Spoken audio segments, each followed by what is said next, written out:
Kapolres Buleleng Widwan Sutadi melepas rombongan mudik presisi Polres Buleleng tahun 2024 dari depan Mako Polres Buleleng. Start dari Polres Buleleng, rombongan menuju Terminal Bungurasi Surabaya.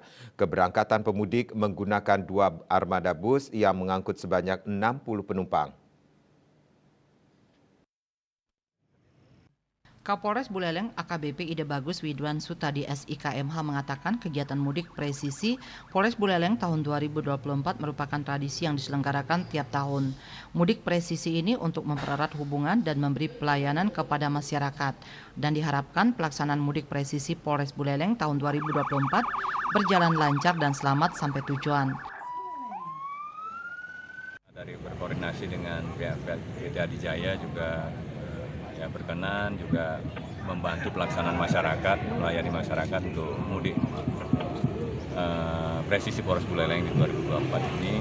Jadi kemarin kita melalui medsos kita sampaikan bahwa kuotanya hanya 60 pemudik yang dengan tujuan di Jawa Timur saja, ada 4 titik yaitu di Dalam kesempatan tersebut diserahkan pula bingkisan secara simbolis kepada pemudik dan sopir.